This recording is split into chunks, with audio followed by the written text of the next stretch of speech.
Bismillahirrahmanirrahim. Assalamualaikum warahmatullahi wabarakatuh. Perkenalkan, kami peserta Latsar CPNS tahun 2021 Provinsi Kalimantan Selatan Angkatan 19 Kelompok 3 yang beranggotakan saya sendiri, Sari Fajri, Syamsir Mukhtar, Khairian Nur, Muhammad Trisnu, dan Huda Agustina. Melalui video ini, kami akan mempresentasikan tugas pada pembelajaran agenda 3, yaitu tentang penerapan WOG dalam pelayanan di Kabupaten Hulu Sungai Utara. Selamat menyaksikan. Apa itu WOG? WOG adalah singkatan dari Whole of Government. Pengertian WOG adalah sebuah pendekatan penyelenggaraan pemerintahan yang mengoptimalkan upaya kolaboratif dalam ruang lingkup koordinasi dari seluruh sektor dengan maksud untuk mencapai tujuan pembangunan bersama dan pemerintahan yang terintegrasi dalam pemecahan sebuah isu yang muncul. Pada pengertian lain, WOG adalah bagaimana instansi pelayanan publik bekerja lintas batas atau lintas sektor guna mencapai tujuan bersama dan sebagai respon terpadu pemerintah terhadap isu-isu tertentu. Pendekatan yang melibatkan sejumlah kelembagaan yang terkait dengan urusan-urusan yang relevan. Mengapa WOG diperlukan? Ada 3 hal mengapa WOG itu penting. Yang pertama, faktor eksternal. Adanya dorongan publik bahwa integrasi kebijakan itu sangat penting dan perkembangan teknologi yang semakin maju, sehingga WOG menjadi solusinya. Yang kedua, faktor internal. Adanya ketimpangan sektor sehingga mendorong bagaimana suatu organisasi menerapkan Whole of Government menjadi suatu kebijakan yang harus dijalankan dengan baik. Kemudian yang ketiga, keberagaman Indonesia, baik budaya, ras, suku, golongan, dan tingkat sosial, yang semuanya itu membutuhkan suatu kebijakan yang dapat mempersatukan bangsa Indonesia. Selanjutnya, bagaimana WOG dilakukan? Ada 3. Yang pertama, dapat dilakukan mulai dari sebatas koordinasi tanpa membawa dampak perubahan pada institusi atau kelembagaan itu sendiri. Kelembagaan yang terlibat dalam koordinasi tidak mengalami perubahan struktur organisasi.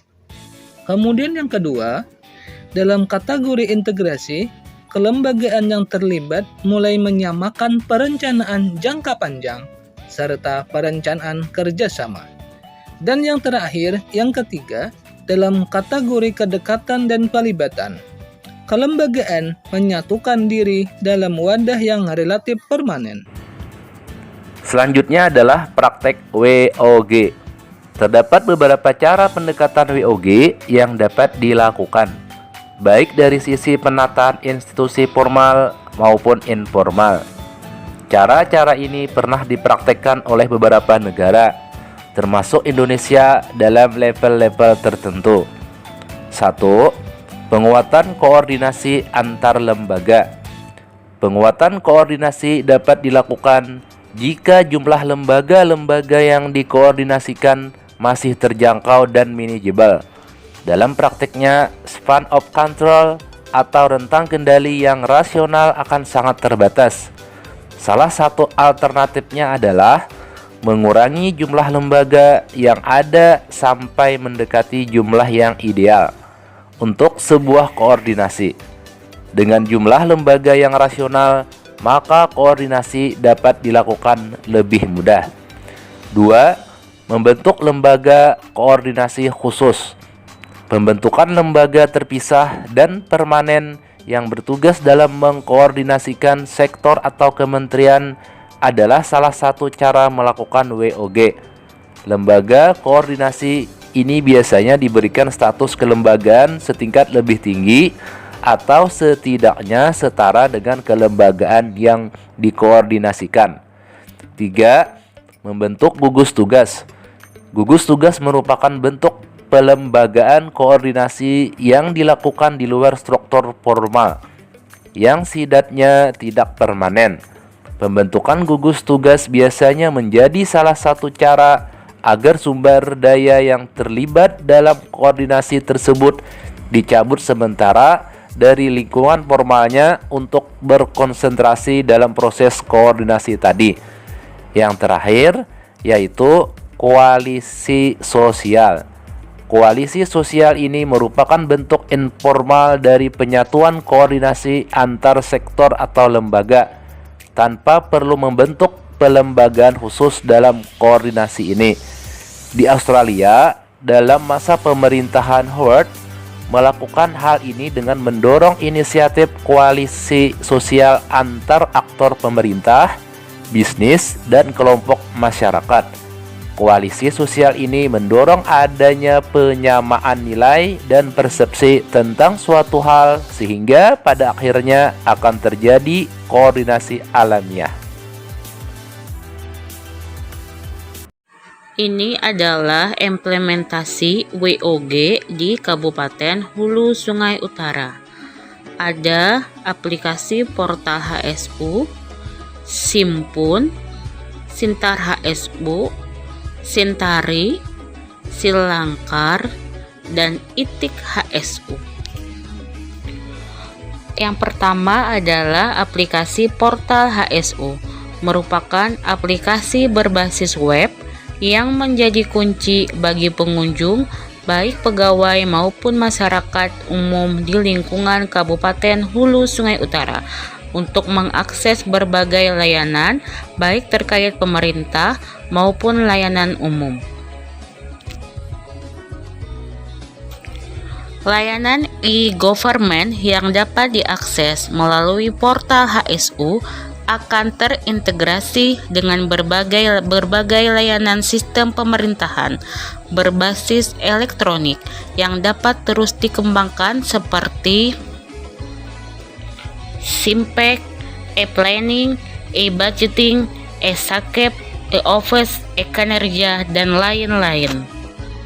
Adapun aplikasi Simpun, Sistem Informasi Manajemen Kependudukan, ditujukan untuk mempermudah masyarakat Hulu Sungai Utara dalam pembuatan dokumen kependudukan dan pencatatan sipil. Kehadiran aplikasi Simpun dapat menjadi solusi bagi masyarakat yang ingin membuat dokumen kependudukan namun terkendala jarak yang jauh dari kantor Disdukcapil HSU atau tidak mempunyai waktu karena kesibukan.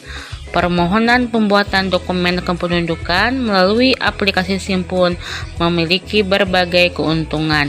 Di samping mempermudah masyarakat, pembuatan akta kelahiran anak yang baru lahir dapat satu kali input data melalui aplikasi.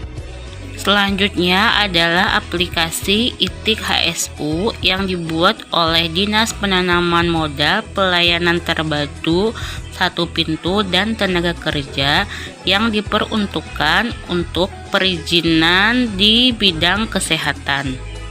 Selanjutnya lagi adalah aplikasi Silangkar yang dibuat oleh Polres Hulu Sungai Utara dalam meningkatkan pelayanan sebagai sistem informasi layanan gangguan Kamtibmas akurat dan responsif. Ada lagi aplikasi Sintari yang dibuat oleh Puskesmas Haurgading sebagai edukasi gizi dan juga untuk mencek status gizi pada bayi dan balita.